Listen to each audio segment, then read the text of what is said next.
Okay, got it. Again.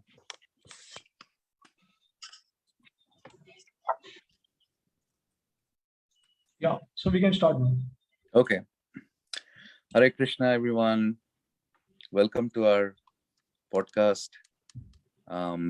As we do twice a month, we are again hosting our friend, His Grace, Prema Rāsa Dāsa Prabhu from the city of Mumbai, who has been conducting these podcasts for a long time and with very diligent precision, and he's been very, very regular. So we are very grateful. More than him being regular, I guess we are the ones who are the beneficiaries of this. So a little bit about Prema Rāsa Prabhu, which we have discussed quite a few times, but nevertheless, he's a very illustrious. He has a very illustrious academic background in the field of mechanical aerospace engineering, and he went to grad school, the prestigious University of Florida in Gainesville. He has been practicing the tenets of Bhakti Yoga for more than a decade now, for actually way more than a decade, and he has been doing that through the medium of the International Society of Krishna Consciousness, International Society for Krishna Consciousness. Pardon me. He is very, very knowledgeable in the knowledge that is given in scriptures such as the Srimad Bhagavad Gita and then Srimad Bhagavatam, and he has been helping other aspiring bhakti yogis to be able to apply the principles that are enunciated there. And needless to say, he is a very, very ardent follower of the founder of the International Society for Krishna Consciousness, His Divine Grace, A.C. Bhaktivedanta Swami Srila Prabhupada. And his greatest claim to fame, he will not probably want to hear that fame word, but he has written a very, very seminal book on clearing up the misconceptions and the myths, misunderstandings that people have about Hinduism.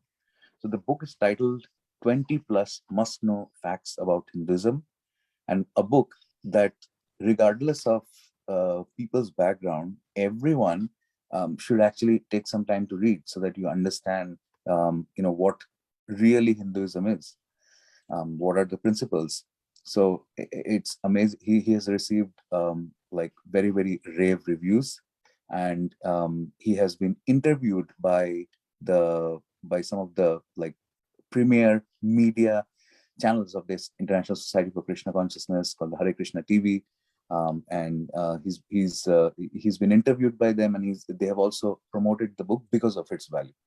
So today, Prabhuji will enlighten us on a very interesting, intriguing pastime about Lord Krishna. Actually, it's more about his dynasty called the Yadu Dynasty. So at the end of when Lord Krishna decides to close his pastimes, he does it in a way that not just him, but his entire dynasty is also gone, wiped out. And we will find out, and there are so many theories about it, so many viewpoints, but we will find out from Prema Rāsa Prabhu the facts, and how to understand this pastime from the transcendental viewpoint, or from the viewpoint of devotion, from the viewpoint of bhakti to the Lord. So with this, we will hand it over to His Grace Prema Rāsa Prabhu to take us from here.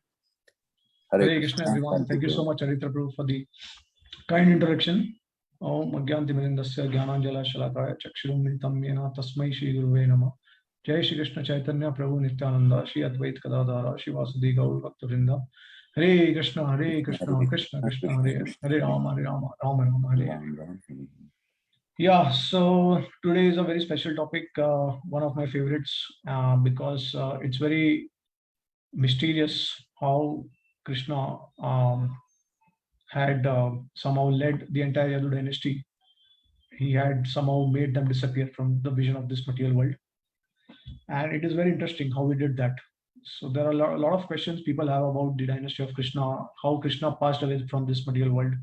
Some people think that Krishna passed away like an ordinary human being, and this because they also are completely bewildered by seeing the way the Yadu dynasty was actually destroyed.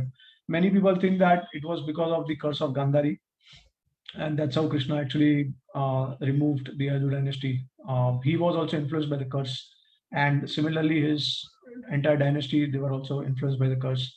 So obviously, when the Lord is influenced by the curse, then what to speak of his family members? So this is a very vague and a misconception, because the Supreme Lord is actually the giver of liberation. He is actually the one who awards us the ultimate liberation, which is going to Vaikuntha. And Vaikuntha means Vai and Kunta. Kunta means anxiety, and Vai means freedom from anxiety. So, if someone can bestow us freedom from anxiety, then how can that person be cursed? And how can any curse have effect on that person, on that personality? So, this is something that we'll actually now go through how the Yadu dynasty got destroyed. What was the reason behind it? What was Krishna's thinking in that? And there are many acharyas who actually explained the entire siddhant behind the disappearance of the Yadu dynasty. Different acharyas, they have given different opinions about it, but they are all extremely important for us to understand. And we can clearly understand how the entire pastime was actually the personal demonstration of Krishna's potency. So, yeah, this is basically mentioned in the 11th canto, the first chapter of the 11th canto, as soon as the pastimes of Krishna are finished in the 10th canto. So the first chapter of the 11th canto begins with the disappearance, or a brief description of the disappearance of the Yadu dynasty. And initially, Sukdev Goswami is telling Parikshit Maharaj that how Krishna, the entire purpose of Krishna to incarnate in this material world was to somehow annihilate the demons and to remove the burden from the earth by destroying and by defeating all the demons and killing them, so that the burden of the earth is reduced and it is nullified to a great extent. So Krishna did that using using his own Yadu dynasty, as well as he also took the help of the Pandavas, or we can say that he actually made them the instruments in order to achieve his purpose. So we know that how Pandavas, they were offended repeatedly by the Kauravas, and Krishna was waiting for that particular period or the moment where all these demons they could assemble in a war, and they could all be wiped away in one stroke. Instead of killing them personally and at different times and taking a longer time, Krishna actually arranged in such a way that all of them assembled together at one place, and then he could easily destroy them. So through the agency of the Pandavas, the battle of Kurukshetra was organized, and Krishna was the chariot driver, and Arjuna was the one who was the charioteer. So we know how the Mahabharata was got over in 18 days, and ultimately the Pandavas were victorious. So now, similarly, not just Krishna, but Krishna's brother Balram, and then his own children, Pradyumna, Aniruddha, then Samba, and all of the personal associates of the Lord, basically the Yadu dynasty. Krishna used them. He made them instruments to somehow defeat the demons and to destroy them, so that the burden of the earth is removed. So Sukdev Goswami is telling Parikshit Maharaj about these things, and then he shares something very interesting. He says that one time Krishna actually started feeling that, okay, many people may think that the burden of the earth is completely removed, but Krishna was thinking otherwise. He was thinking that there is one more thing to be accomplished, and I don't think that the burden of the earth is completely gone. And it is very interesting what he was thinking. He was thinking actually that he has to annihilate his own dynasty also. So he was thinking like that, and that was very bewildering to Maharaj Parikshit. In fact, when Krishna was thinking like this, he also thought that there is no one in this material world who can actually kill, who can destroy my Yadu dynasty, because the Yadu dynasty was actually protected by the Lord's own arms. So it is not possible for anyone, any demigod or any other external agency, to destroy or annihilate the Yadu dynasty. Now, why Yadu dynasty he wanted to somehow annihilate them is, Sukadeva Goswami does mention this point, that actually Krishna wanted to return to his abode in the spiritual world.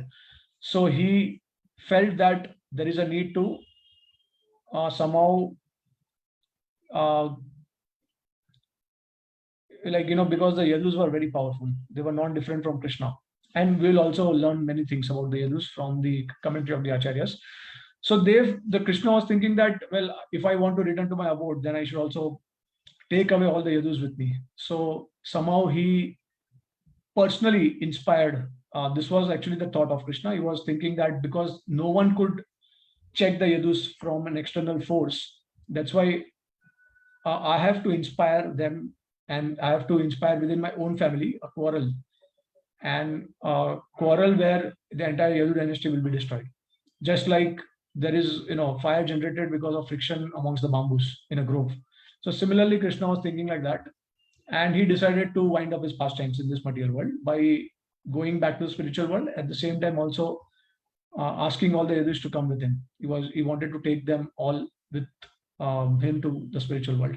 So then, obviously, Parikshit Maharaj will be very inquisitive to ask this question, because we also will be, eager to know why Krishna thought like that. What was the reason? They were like eternal associates of the Lord. They were all devotees. I mean, what harm could they do in this material world? Even if they were living here, what would be the consequence of that? It will be just like there's so many devotees in the material world, and they are pious, they're so kind, they're so generous, they're so compassionate, they are perfect gentlemen. So how these Yadu dynasties, they are going to affect, or they will be a burden on the earth. And then Parikshit Maharaj was asking the question to Sukadeva Goswami that what irreligious activities have the Yadus performed, because of which the Lord was thinking like this. And he also knew that the Yadus are eternal associates of the Lord. They are his own family members. At the same time, the Yadus, they were always inclined for charity. They were always generous. They were respectful to the Brahmanas. They always served the devotees. They always served superiors. They're very respectful. And on the top of that, the most important thing is that they were like pure devotees of the Lord. They were constantly absorbed in thinking about Krishna and glorifying his activities and pastimes. So why did Lord make such a decision? This question was asked by Parikshit Maharaj to Sukadeva Goswami. So then Sukadeva Goswami answered to Parikshit Maharaj that actually the Lord made up his mind, and somehow what he did, he created a facilitated war amongst the Yadu dynasty, and then he departed to his own eternal abode.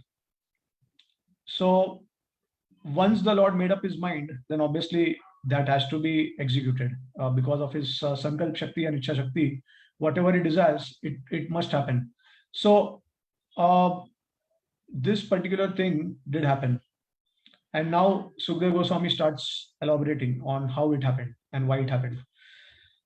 So on the pretext of a curse of some Brahmanas, the entire Yadu dynasty was actually withdrawn from the entourage of Krishna.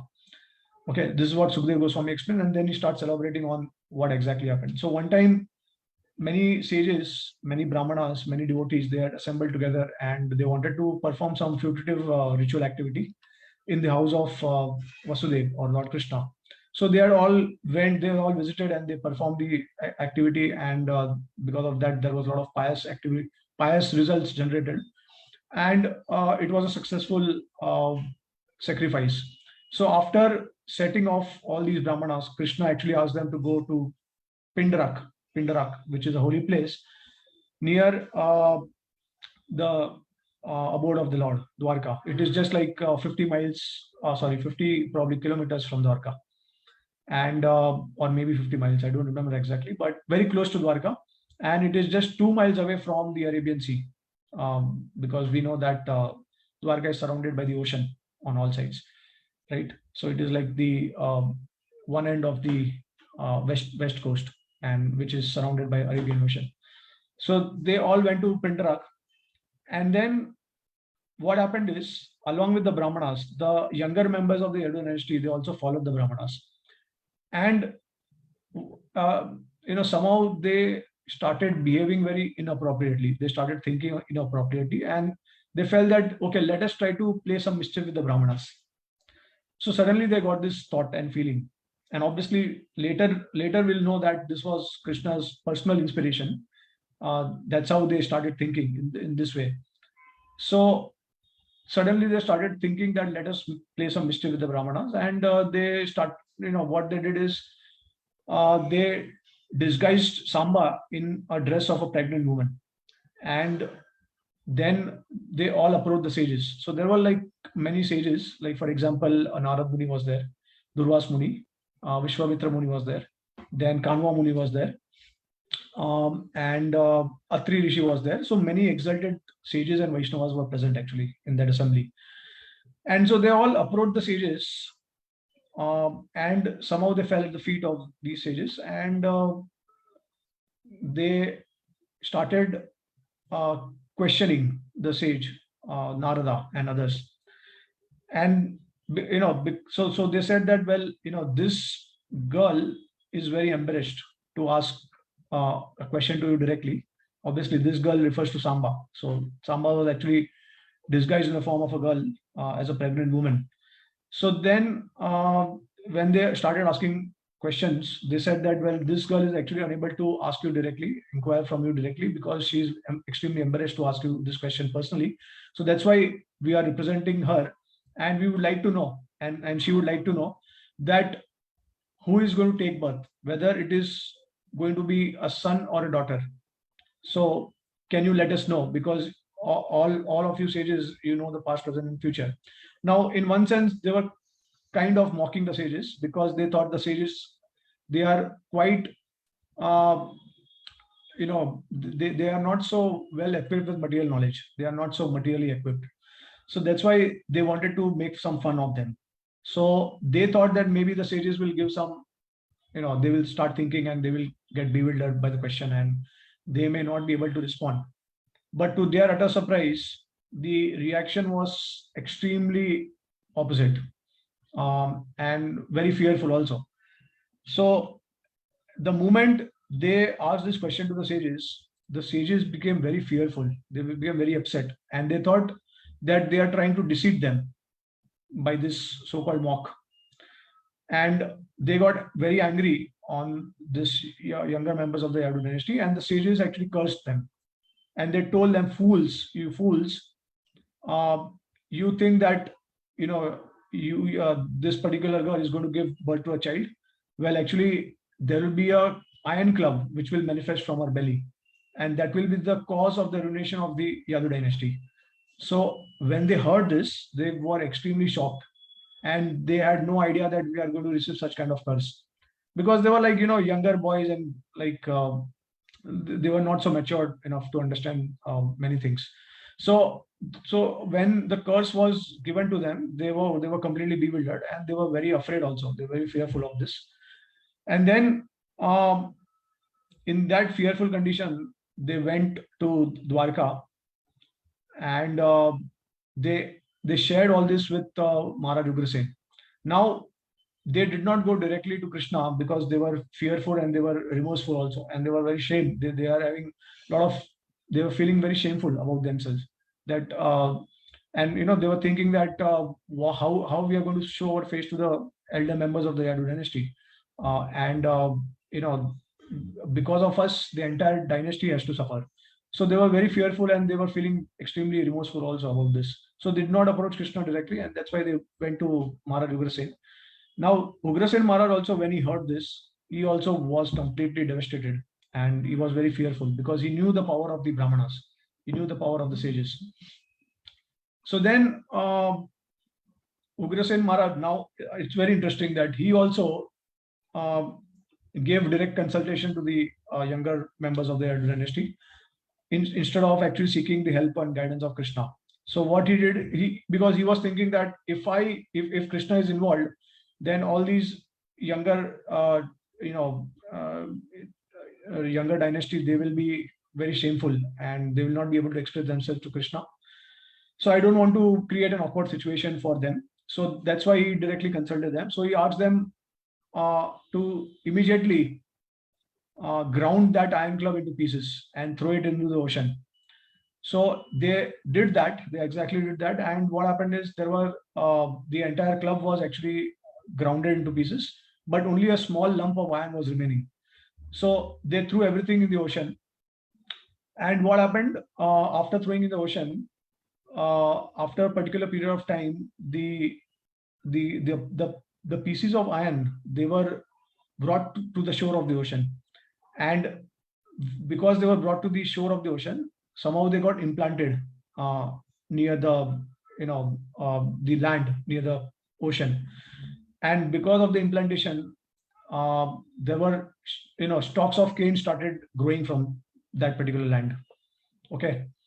And there was this particular lump of iron, it was swallowed by a fish, and later on that fish was caught by a hunter who was called Jara.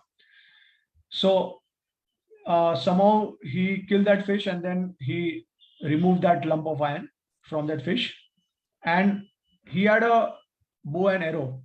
So what he did, he actually took that lump of iron and he fashioned into the form of the arrow, and somehow he actually so if you remember later on, when Krishna was sitting idly under a tree, so that time this Jara hunter, he actually shooted an arrow on Krishna's feet. So this arrow had that lump of iron.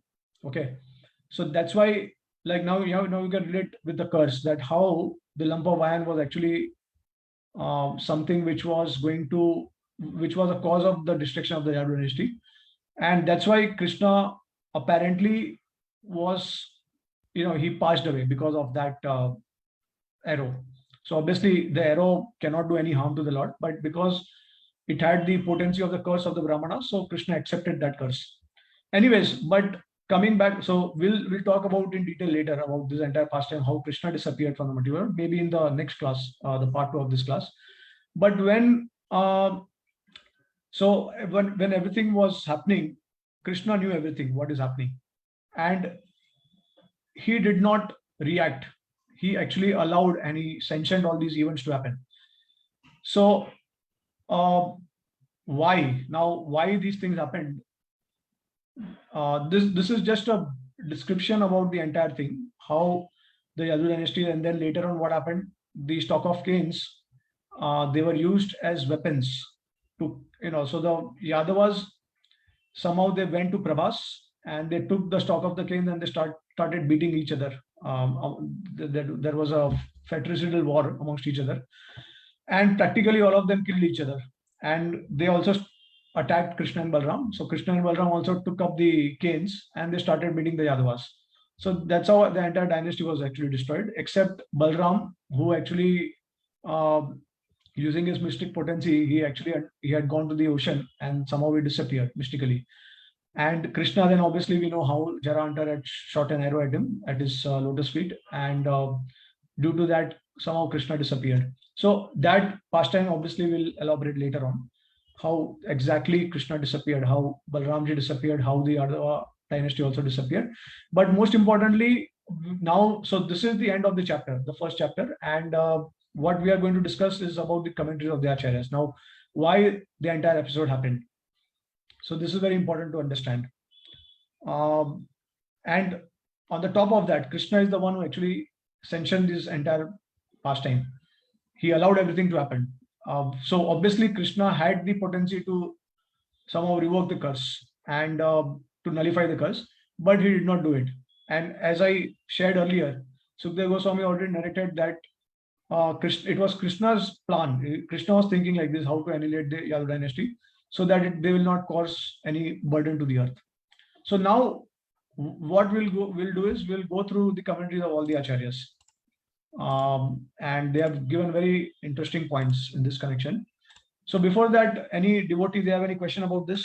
Till now, what we have discussed, they have any comments or any questions?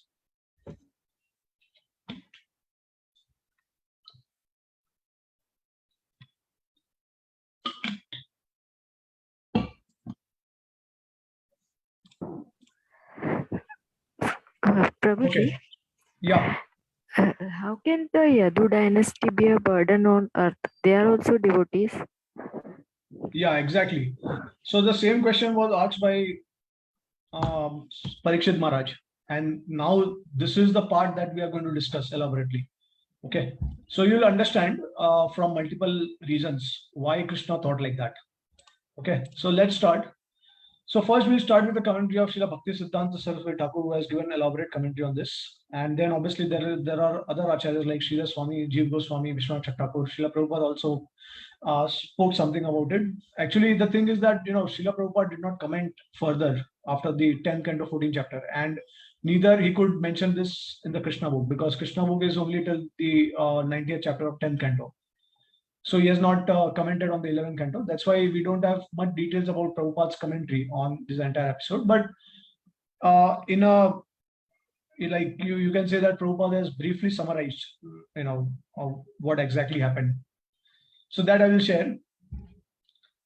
Yeah. So now starting with Srila Bhakti Siddhanta Thakur. Now see what happened is, when Krishna appeared on this planet, if you remember, Brahma had approached Lord the Shirodakshai Vishnu at the ocean of milk, and then somehow Brahma got the calling from within that the Lord is going to appear. So it was an inspiration from Shirodakshai Vishnu, and he was informed by the Lord that very soon he's going to appear. And then he also asked him to ask all the demigods to appear in his dynasty. So most of the associates of the Yadu dynasty, they were also having the demigod portion in them. Okay, like for example, Pradyumna. Pradyumna is actually the eternal associate of the Lord. Like we say, he is actually the Purusha Avatar. Okay, we say Vasudev, Sankarshan, Pradyumna, Aniruddha. These are the expansions of Krishna. So Krishna, Balram, and then from Balram, there is the first expansion of the Chaturvya. Vasudev, Sankarshan, Pradyumna, Aniruddha. Right? So Vasudev and Sankarshan, they are Krishna and Balram. And then Pradyumna, Aniruddha. So Pradyumna is the son of Krishna, and Aniruddha is the grandson of Krishna. So these are actually, they are all Vishnu Tattvas. They are all Vishnus. Vasudev, Sankarshan, Pradyumna, Aniruddha. But at the same time, there is also Cupid demigod. Okay. So this Cupid demigod, he merges in the body of Pradyumna. When Pradyumna is coming down to the material world, the Vishnu Tattva is coming in the material world. So the demigod, now demigods are Jeev Tattva. They are not Vishnu Tattva, and they are not Shiv Tattva. They are Jeev Tattva. So these Jivas, they merge in the body of these particular Vishnu Tattvas. Okay. So they have multiple personalities. Just like in Chaitanya Mahaprabhu's Leela also, we see how one particular devotee or associate of Mahaprabhu had combinations of personalities. For example, Ramandara, he was a combination of Lalita, Vishaka, Arjunia, Gopi, Arjun, Sakha, Arjun, the Kshatriya from Dwarka, from Indraprasth, like that. So he was a combination of multiple personalities. And so similarly, when the Lord comes in the material world, and not just the demigods, but even the Vishnu expansion themselves, they also come and they enter the body of Krishna. Okay, so all of these personalities, they are actually present in the material world when Krishna is coming down. Okay, so now what happened? Because the demigods had also descended, and now we know that demigods are not pure devotees of the Lord. They have some ulterior motive, they have some desires also. So even though they are merged in the body of the in the body of Vishnu, but still ultimately they are personalities. They are so obviously we know that being a Vaishnava, we definitely reject the philosophy of Mayavad, and Mayavad says very clearly that we cannot become one, right? So we are not one, we are actually dual. Everyone is different, and we are all servants of the Lord. So similarly, when the demigods, they merge in the body of Vishnu, it does not mean that they become one with Vishnu.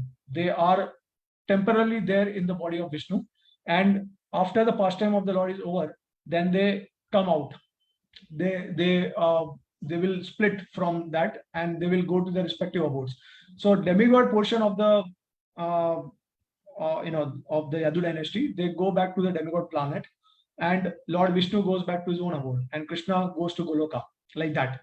So this is a general principle of how the various incarnations of the Lord, they appear and they disappear from this world. So now what happened? See, we know that Indra, even though he's a demigod, but he was envious of Krishna, and that's how Indra had somehow made the entire Vraj flooded with water, right? Because he had ordered the Samvarta clouds, and somehow he wanted to destroy the entire Vraj, just because Krishna did not worship him. So now what happens? There are these demigods, when they are along with their Vishnu counterparts, when they appear in the material world, they are not pure devotees. So when they, when they are in the body of Vishnu, they start thinking that, well, we are equal to Vishnu, we are equal to Krishna, or just because we are in the family of Krishna and we are treated like that, so we have become equal to the Lord. And because of that, some of the demigods, some of the associates of the, some of the Yadu associates, they became inimical to Krishna. They became indifferent to Krishna's will. Indifferent to Krishna's will means that whatever they felt, they will do it, whether Krishna likes or not. So they became very independent in their mentality, and they became inimical to Krishna's will and to his position. Okay, and they became proud. So now Srila Bhaktisiddhanta Thakur says that this is the origin of Mayavat tendency. That, once you start thinking that I'm equal to the Lord, then you actually follow the Mayavad philosophy. So there is a Mayavad tendency, and this tendency was present in some of the associates of the Yadu dynasty. Okay. And then he also elaborates. He says that there is also a factor of familiarity breeds contempt. So when you get familiar with your relatives, friends, then obviously you take them for granted. Right? So now, because of taking birth in the same family, in the Yadu family, and because of getting extraordinary power, since they were all counterparts of Vishnu, so they started feeling that we are equal to Krishna, we have inconceivable strength, and we can do whatever we would like to do. We are free to do as Krishna is free to do. Okay. So that's why Krishna had to somehow, he actually decided that I would like to somehow annihilate the Yadu dynasty, because in the future, this mentality will definitely be a burden on the earth. They will exploit people. They can actually, instead of establishing dharma, they will spread adharma. Okay, so all these things were possible in the Yadu dynasties. That's why Krishna thought. Now, another thing is that the reason Krishna also destroyed this entire dynasty is, as we were discussing till now, that they became proud and they started thinking we are equal to Krishna. So Krishna wanted to somehow establish the fact that there is no one equal to me or superior to me. Okay. And whoever thinks that they are equal to me, they will be destroyed. So further, Bhaktisiddhanta Thakur, he also shows some parallels from Gaur Leela to this entire episode. And he says how even in Gaur Leela, during the time of Chaitanya Mahaprabhu's pastimes, somehow Mahaprabhu rejected the concept of seminal descendants being pure devotees or the only inheritance to their worship. Okay, so for example, Chaitanya Mahaprabhu was personally, he had no children. Nityananda Prabhu had children, but later on they were rejected. Some of them were rejected. Nityananda, there is a particular sampradaya called as the Nityananda Vamsha. So they were not accepted later on. Bhaktisiddhanta Thakur was, he was very strong, and he somehow rejected their entire, the philosophy of the entire sampradaya, claiming that just because we are descendants of Lord Nityananda, that's why we have the right to worship. So this entire thing of family issue, which is like, okay, because I'm born in the family of the Lord, or because I'm born in the family of a pure devotee, that's why I have the rightful claim. In order to annihilate this tendency, Krishna actually destroyed the Yadu dynasty. Now we will see Advaita Acharya's children also. 3 of them were pure devotees, and 3 of them they are deviated, so they were rejected by our sampradaya. And then we also see in the case of Srila Prabhupada, own example of Srila Prabhupada, how Prabhupada's children, they were not pure devotees of the Lord. They did not worship the Lord by the proper standard, right? So it does not give any particular family member a right to claim that just because we are born in the same family, that's why we are extremely dear to the Lord. In fact, the Lord is setting an example here that even if you are born in my family, you cannot be offensive to my devotees, and you have to respect my pure devotees. So my pure devotees are always superior to anyone. So whoever, it's a very a justful principle that Krishna states in the Bhagavad Gita: as you surrender, I shall reward you accordingly. So there is no biasness, when it comes to Krishna favoring someone in spiritual life. Krishna will favor someone to the degree that particular devotee will worship him to that intensity. Okay, so as you surrender to Krishna, the more you surrender to the Lord, the more Krishna will favor you, favor that devotee. So these are all the examples that Bhaktisiddhanta quoted in Gaur Leela of Nityananda Prabhu, Advait Acharya, and then Prabhupada disciples, they quote the example of Srila Prabhupada, that how Prabhupada's children, they were also not pure devotees, and they also share that we don't pay so much attention to them just because their principles are different from the practices of pure devotional service. So this is one of the reasons why Krishna annihilated the Yadu dynasty. Then Bhaktisiddhanta Thakur, he also provides another reason. He says that the example, or the entire pastime of Samba being disguised as a pregnant woman and then going to the sages, right, and trying to make fun of them. So this indicates that in future, in Kali Yuga, how devotees may also disguise in the form of pure devotees or advanced devotees. In another context, this is called as Sahajiya mentality, or Sakhi Bheki. So there are upper sampradayas, the sampradayas which are not authorized or bona fide. And after Chaitanya Mahaprabhu's disappearance, there were many upper sampradayas that started coming up. And so Bhaktivinoda Thakur has mentioned the names of these. I think there are around 13 upper sampradayas. So Sakhi Bheki is one of them. And basically what they do is they pose themselves as very advanced gopis, and they dress themselves as gopis or in female costumes. And they think that, okay, we have attained a very high stage, so we can exhibit pure symptoms, like ecstasy and all that, and somehow people will worship us.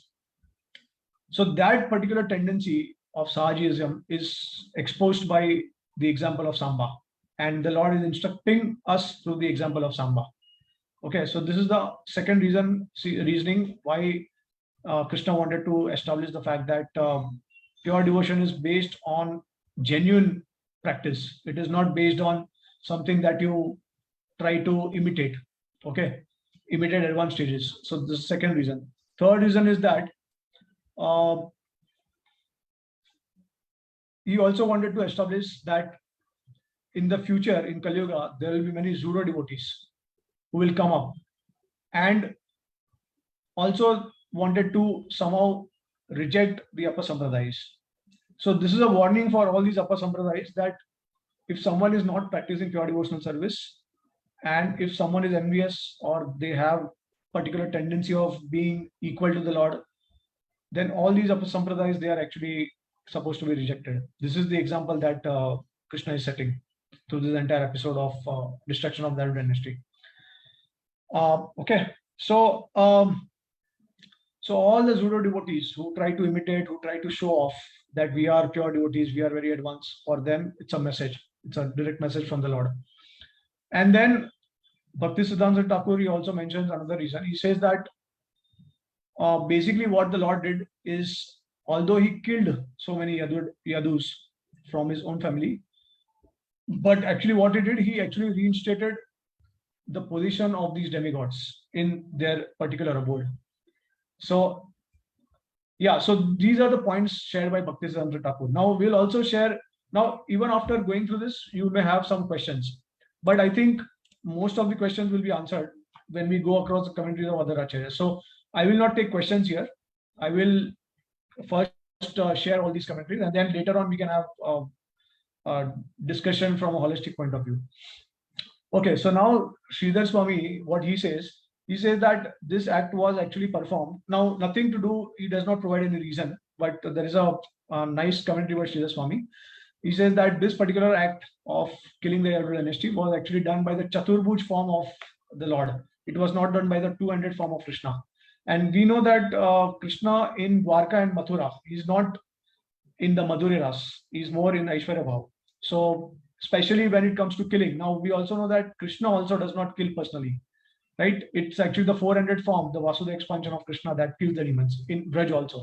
So, what to speak of the abode of Dwarka, or some abode which is close to Dwarka. So it was actually Lord Narayan was actually killing, and he was doing the work. Okay, and then Sridhar Swami also says that Krishna is inconceivable. So even his family members, they are also not able to conceive the will of the Lord. So this is a nice important commentary by Sridhar Swami. And now we'll come to the commentary of Jiva Goswami. So now Jiva Goswami, what he says that actually the Yadus, they are eternal associate of the Lord. So it is not possible for them to act irreligiously. So first thing we have to understand that Yadus, they are the personal expansion of the Lord, and they are all pure devotees. So it is not possible to act irreligiously. So this was arranged by the Lord. This is the opinion of Srila Jiva Goswami. Okay, that the entire thing was orchestrated by the pledge, the potency of the Supreme Lord.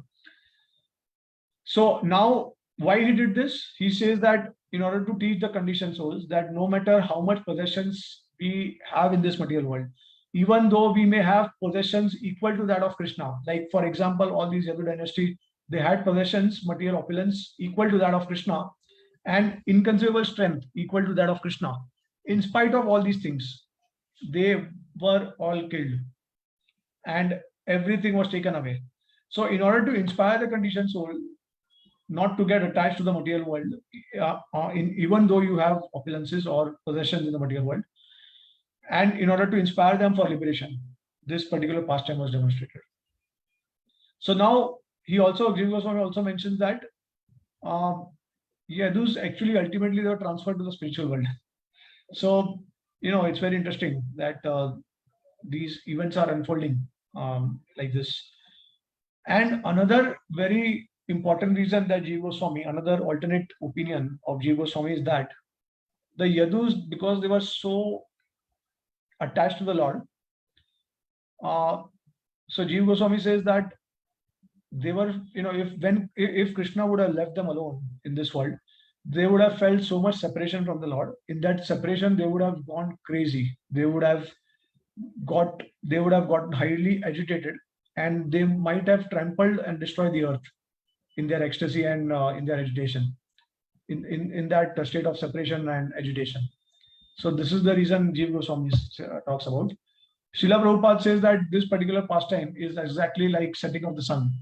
And obviously the sun never sets, but the sun is only disappearing in one place, but the sun reappears at another place. So the entire pastime of the Yadu dynasty being destroyed, obviously it's just it's a show, it's an act on a stage.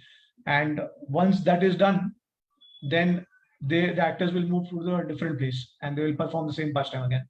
So this is commentary of Srila Prabhupada. And then coming to Srila Vishwanath Thakur. So now Vishwanath Thakur says that actually it's very interesting. It is Krishna's own Yadu dynasty. So Vishwanath Thakur says that it is not possible. One can even think of insulting them. What to speak of defeating them? Okay. So no one in the universe could think of insulting them. What to speak of defeating? So he establishes the fact that this is the Lord's own arrangement. It is not possible that the external circumstances would have destroyed them. Okay. And he states three purposes why this entire thing happened. And he says that in order to reinstate the demigods in their particular abodes, which is what we have shared till now. And then he also says that Vishnu's expansions in Swetadeep, in Vaikunta, and in Badrikashram. So as I was sharing earlier, that when Krishna is coming down, the Vishnu expansions are also merging in the body of Lord. And the demigods are also coming down. Okay. So all of them, after Krishna's pastimes are over, they are all returning back to their original place, and they again start their duties. So the Vaikuntha, the expansions, the Vishnu expansions, they again go back to their respective abodes, which is Svetadip, Vaikuntha, and Badrikashram, for example. And then the last reason is to send his associates back to Godhead and to disappear. So these are the three reasons why Krishna enacted this pastime. Okay. Yeah.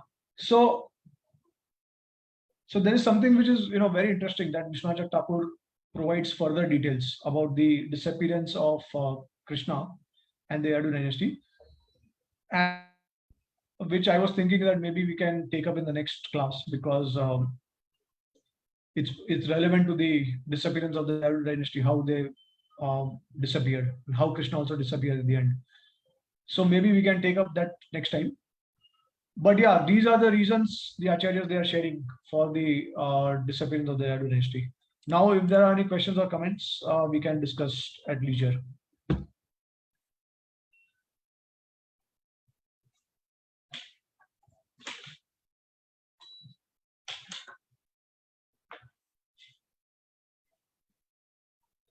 Yeah, so Nidhi Mata, you had a question about the disappearance of the Yadu dynasty.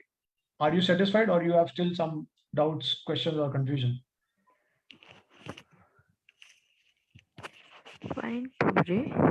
But I was thinking, why did Vishnu Tattva and demigods merge?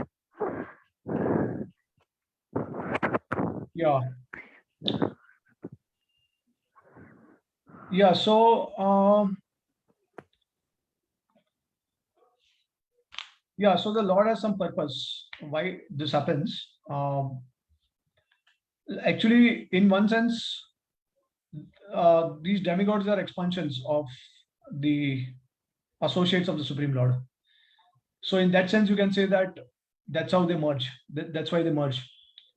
Like, for example, Krishna expands himself in the form of Krishna in Vrindavan. Then he comes down to Mathura and then Dwarka. And from then Dwarka, he comes in the form of Lord Ramchandra in Ayodhya. And from Ayodhya, he comes to Vaikuntha. Vaikuntha, or you can say Lord Narasimha, and then the various incarnations of the Lord, then Vaikuntha planets, and then the material world.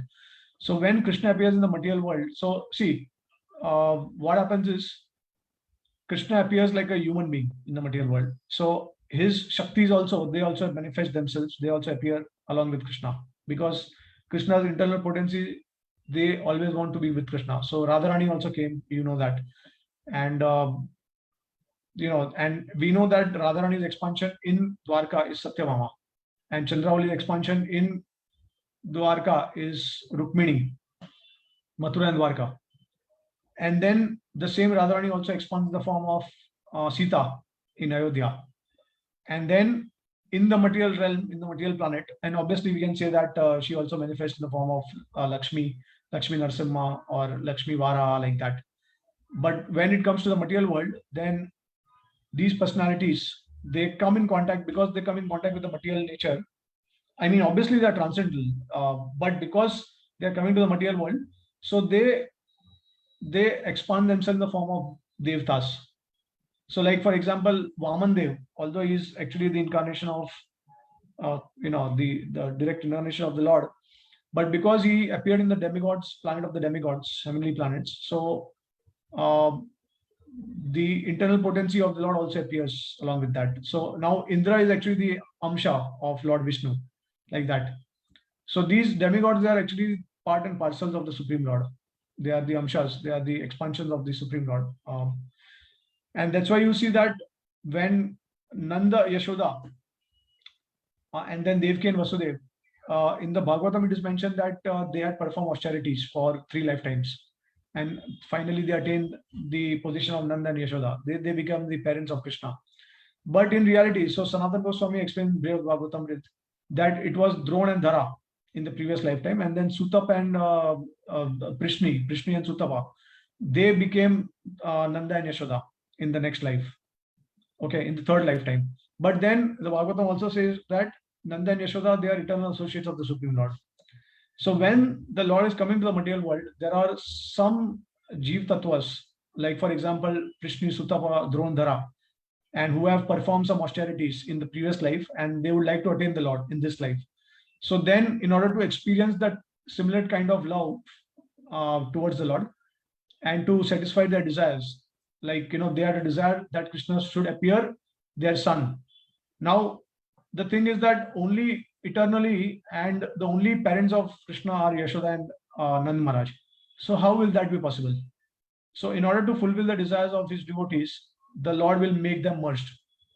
So in certain cases, there are different categories. So one category is that there are some amshas of these original associates of the Lord, and what they do is they just merge into the body of those associates.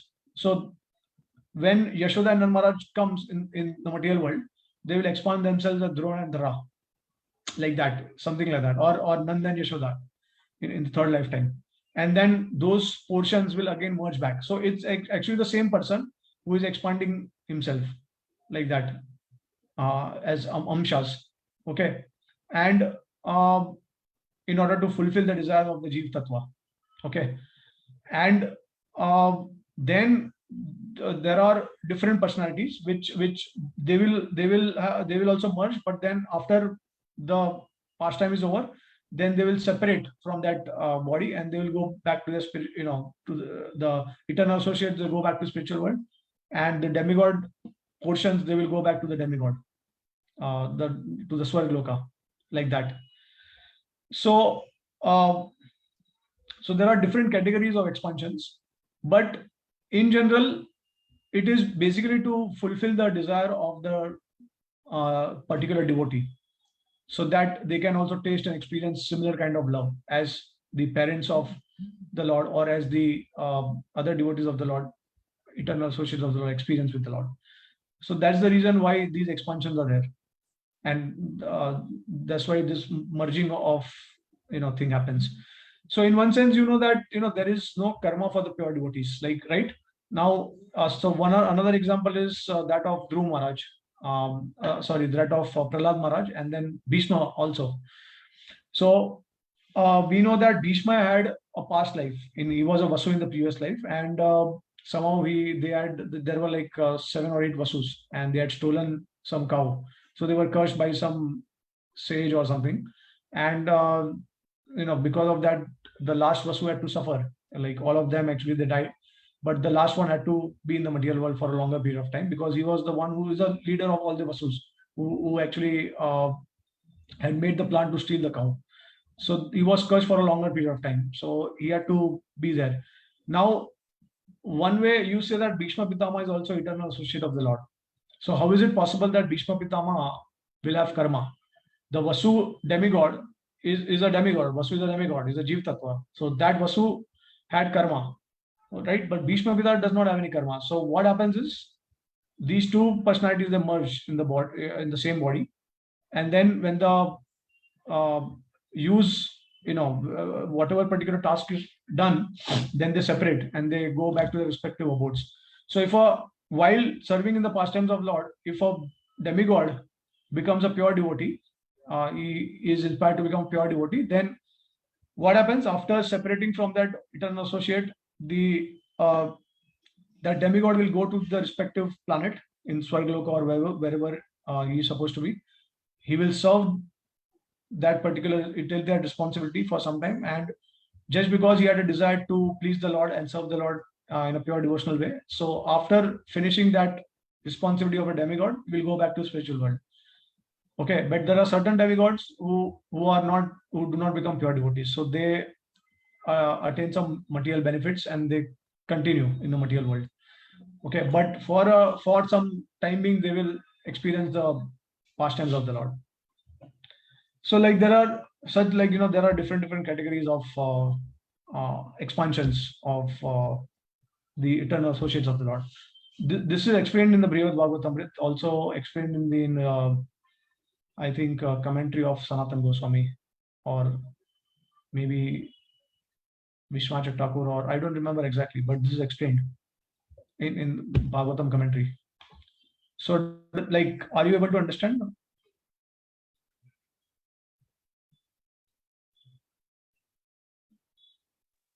Yes, Prabhuji. Yes. Okay, yeah. So, yeah, any questions about, I mean, what do you think about the disappearance of the Yadu dynasty? Was it justified? Does it make sense? You have any like more questions or doubts? No, fine, Prabhuji.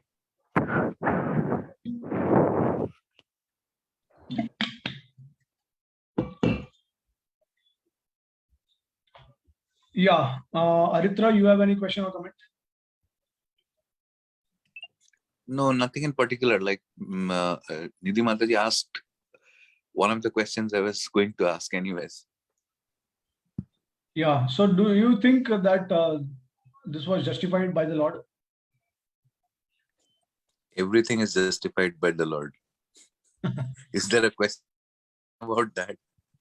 I mean, but we don't have the eyes, and we don't have the eyes and realization or spiritual intellect to understand sometimes. That is why we may think like that. We may ask that question, but I mean, what can we say? Yeah, I mean, it is not wrong to reason the Lord also. I mean, to find out the reason why the Lord is doing something. Because the thing is that same question is asked by Parikshit Maharaj also. And obviously, he may have known these things because he's a pure devotee.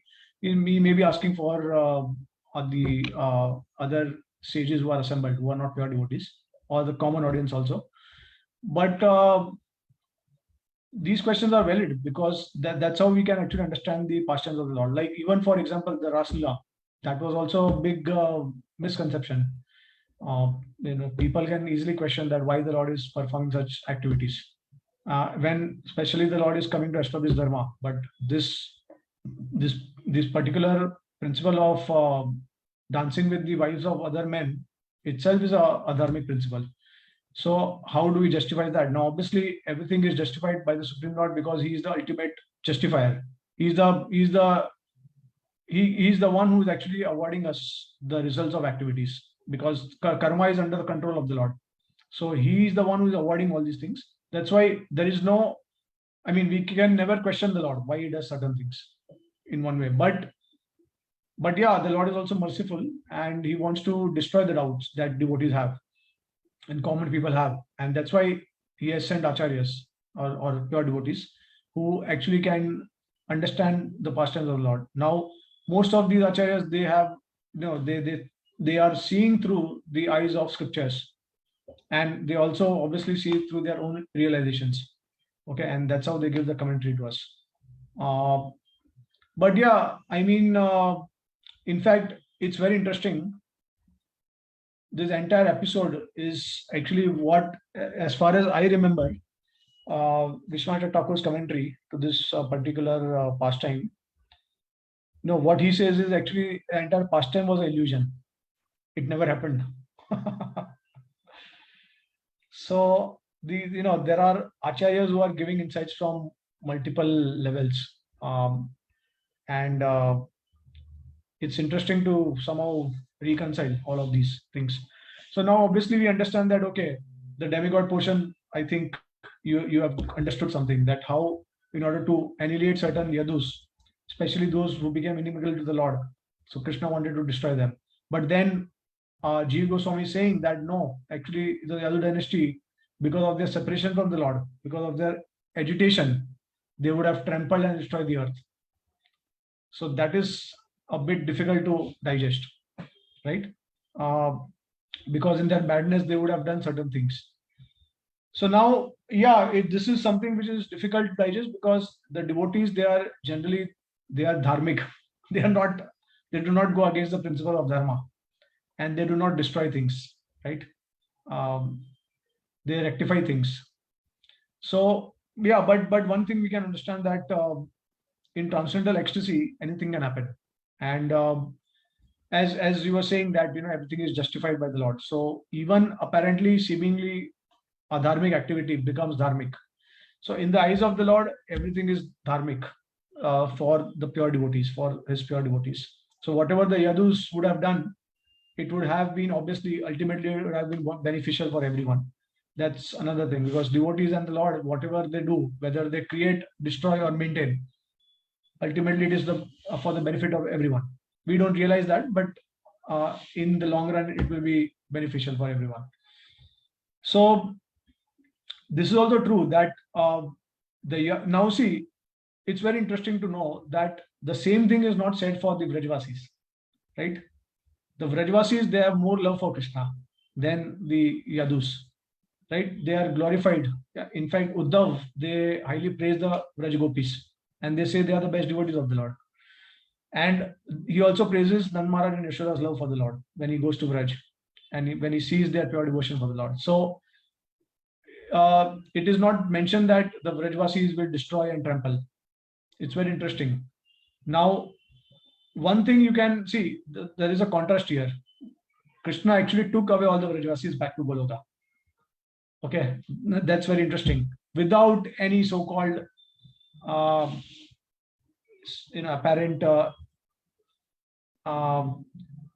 apparent negative connotation, like there is nothing, there is no destruction, there is no fight, there is no quarrel amongst the Vrajvasis.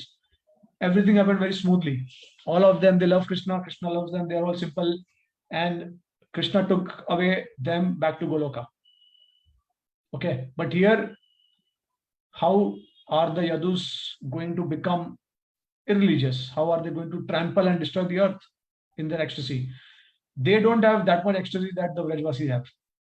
So, quite strange, But one reasoning that I thought of is that because the Yadus, they were Kshatriyas. So that's important point. That is a discriminating point. The Vrajvasis, they were simple coward boys. They were Vaishyas. Okay, so they're not concerned about war and all that, quarrel and, fighting and all. But Yadus, obviously, they are the spirit of Kshatriyas. So whenever they are challenged or, because of their inconceivable strength and power, they can do something like that. So this is something that just I thought of. Yeah. So,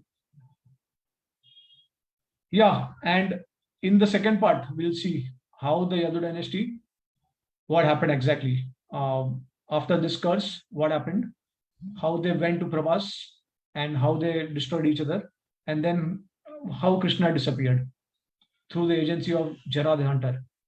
We'll discuss all that. And then Vishwanath Thakur gives a brilliant commentary about this entire episode. I think that will be really striking. You will see that how his commentary makes complete sense with the entire episode. Obviously, it is very, for me, it's very inspiring commentary. His insights are extremely inspiring for me. So I will share the commentaries of Vishwanath Thakur, where it will be clear why this thing happened. So even if you have a trace of doubt in your mind, I think by the next class, that also will be gone. But in short, in brief, I have already given you a hint by saying that actually it was an illusion. So why this illusion was created? Okay, that is something that we can discuss in the next class. So any more comments or questions? Any comment about a particular comment of the Acharyas?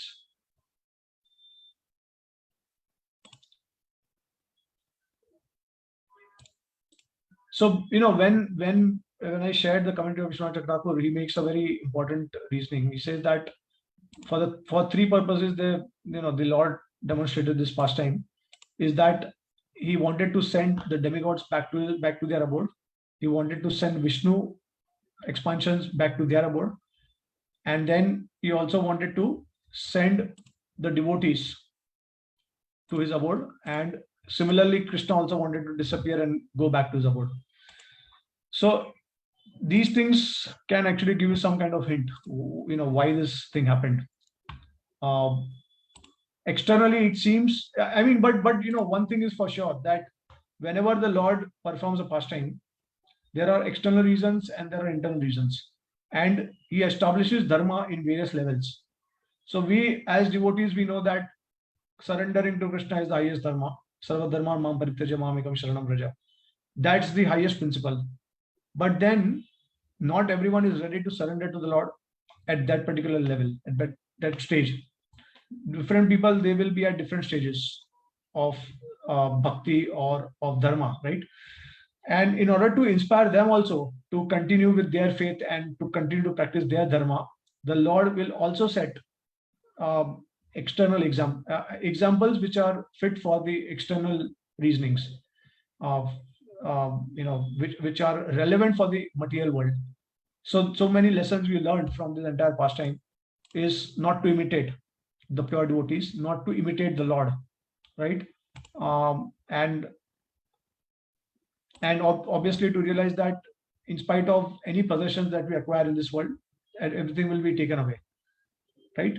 And no matter whoever we are, ultimately we can never become equal to Krishna and we can never surpass him. These are the lessons that we have learned from this pastime. So from external point of view, we can clearly understand that Krishna has taught all these dharmic principles. Okay. But then from a devotee's point of view, for us, it is important to understand Krishna's internal reasons, what he did exactly.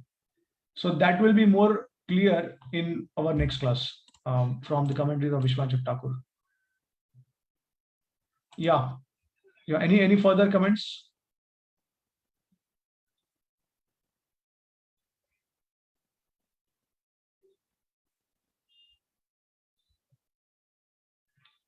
So one thing we have to always remember that Krishna, his abode, his associates, they are all from spiritual world. There is no question of irreligiosity or any type of contamination of his abode. It is not possible. So when, like for example, after the disappearance of the Yadu dynasty and Krishna also, when he goes back to his abode, it is said that the ocean swallowed up Dwarka or the abode of the Lord. But that is not possible. It is just an external appearance. It's a apparent vision, okay, which is not true. It's kind of a mirage. You think that there is water, but there is no water. So similarly, there's an illusion kind of thing that the ocean swallowed up Dwarka. It's not possible because Dwarka is eternally present in that particular place, the abode of the Lord. In fact, Jiva Goswami, he mentions this point. He says that there are still some citizens of Dwarka who can actually see some portions of Dwarka within the sea. It's very interesting. With pure in the material world, in Kali Yuga, the Lord does not appear. In Kali Yuga, okay, he does not appear to the conditioned eyes, but he always appears to the pure devotee's eyes, to the pure devotee's vision, which is basically at the stage of prema. Prema Anjana Churita Bhakti Vilochanena. So when you have prema, the stage of prema, then you can see the Lord always. Okay, so he does not appear, but in previous yugas, the Lord was, he was visible to the material eyes. That's why demons also saw the Lord. Now, even though they saw the Lord, but Jiva Goswami again states that they actually saw the reflection of the Lord. They couldn't see the Lord and they couldn't reciprocate with the Lord. What they saw was actually a reflection of the Lord. Okay, because it is very clearly stated in established in Srimad Bhagavatam and scriptures. And I mean, it is established by the Lord that the Lord can be seen only by pure devotional service. So no material eyes can see the Lord. Even if the Lord will be present in front of you, he will appear he will make his appearance in front of you, but you will not be able to surrender to the Lord. So people say that, okay, show me God and then I will surrender. But even if Lord is present, you will not be able to surrender. And that's what the example is set in the previous yugas. When Duryodhan saw the Lord, when Asuras, when demons, they all saw the Lord. What was the result? None of them surrendered. They were killed by the Lord, right? So even till now also, if as a sadhaka, if you think that, okay, if the Lord will come before me, that will inspire me to advance in Krishna consciousness. Not necessary, because everyone has a free will. So it's very clear that the more you surrender to the Lord, the more he will reciprocate with you. So when you start making your you basically from your free will, when you start feeling that, okay, now I want to surrender more, I would like to, and then you start putting efforts for that, then the Lord will be visible more and more. Otherwise, even if the Lord will appear in front of you, you will not be able to surrender. Right? So if he comes and tells you that, okay, just leave everything, just take sannyas and come with me, or join ISKCON full-time, become a full-time devotee, spread the mission of Chaitanya Mahaprabhu and Srila Prabhupada. How many of us will be able to do that? Then what will happen? You will expect another thing from the Lord. You will say that, okay, Lord, I don't have any will like that. I cannot, I'm too attached. Then make me detached. So basically, everything that you want is automatic process. You don't want to put efforts for anything, right? So like that, you will be demanding from the Lord. So this is not the right way, and that's why the Lord is not visible to the conditioned eyes. So all these principles are set in this particular thing. Yeah, so if there are no further comments, then we can end the class.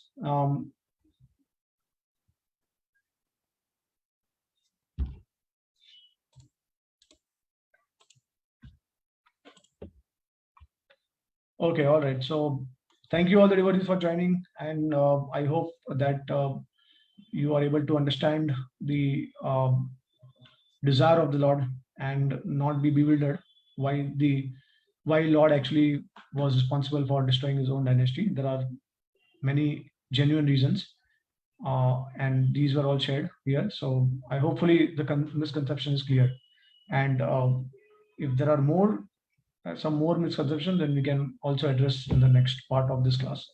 Thank you all the devotees for joining. Hare Krishna.